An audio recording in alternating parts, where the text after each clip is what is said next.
Bonjour à tous, ici je suis à Amsterdam, Raji à Amsterdam.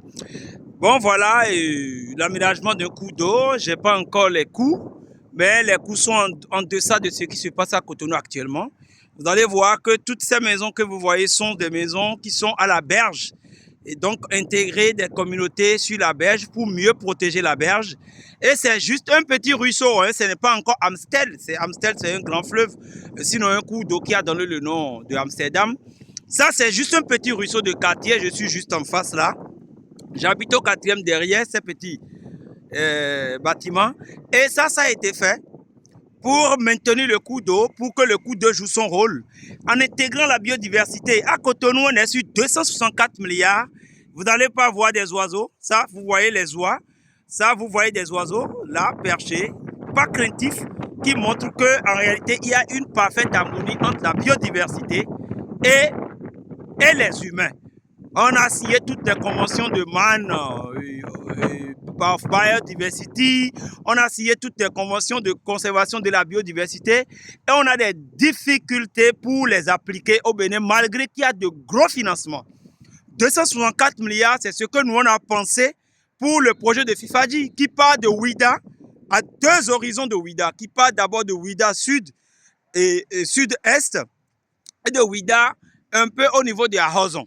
C'est des cours d'eau qui sont fluviaux, qui traversent toute la ville de Cotonou en direction du Nigeria. Et après, le fleuve Ouémé va venir s'ajouter au niveau du lac Nokwe.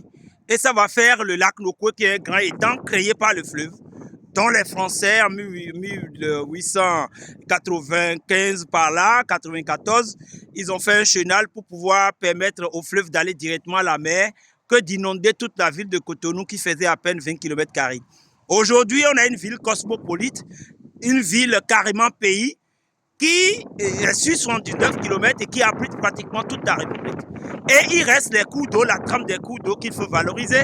On a de gros projets qui se succèdent de régime en régime pour séquestrer ces cours d'eau, les transformer en bassins, soit les bétonner, créer des verrous. Et lorsqu'on en parle, c'est comme si on est contre un régime. On n'est pas en train de dire de nous recruter dans les projets. On a dit de valoriser les cours d'eau de telle manière à ce que les cours d'eau puissent jouer leur rôle de service à l'humain, service à l'écosystème, d'abriter le vivant, de permettre aux humains de vivre du vivant. Voilà exactement une poule d'eau qui est devant moi, qu'on a à Cotonou aussi. Une espèce de chez nous, je peux vous envoyer les photos. Nous avons fait l'inventaire de la biodiversité sur 1 hectare seulement à Cotonou, à Fifadji. Nous avons rencontré une biodiversité extraordinaire. Et vous n'allez pas voir les ONG dans cette dynamique. Les ONG suivent le gouvernement pour ne pas avoir la sueur froide. Et voilà ce pourquoi nous nous sommes indignés contre le PAPC, qui est le programme d'assainissement public de la ville de Cotonou, qui n'a pas prévu l'habitat humain. Vous voyez, l'habitat humain, qui n'a pas prévu l'habitat de la biodiversité. Vous voyez les plantes. Vous avez vu, c'est des plantes autochtones qui ont été valorisées. Les oiseaux qui ont été valorisés. On n'a pas besoin de construire leur nid, il suffit de faire leur inventaire avant de commencer par mettre des pelles, de commencer par restreindre des cours d'eau. Le PAPC ne parle que des drains, des caniveaux primaires, secondaires, tertiaires. Puis le PAPC parle de quoi encore? Le PAPC parle de matelas rénaux et de routes asphaltées et de pavés. Est-ce que c'est ça la vie? C'est les humains, c'est le fluvial. Cotonou, c'est le fluvial. D'abord, si vous n'aimez pas l'eau, vous restez à Abomey, vous restez sur les plateaux de Porto Novo, de Sakété. Mais si vous arrivez à Cotonou, vous allez composer avec l'eau, quelle qu'en soit votre envie pour l'eau ou votre psychose pour les zones humides. Donc c'est pour ça que nous tenons à nous dire, à nous rappeler que nous sommes les propres responsables de nos maux. Et pour rien au monde, moi je ne vais pas laisser une ville suicidaire à ma postérité.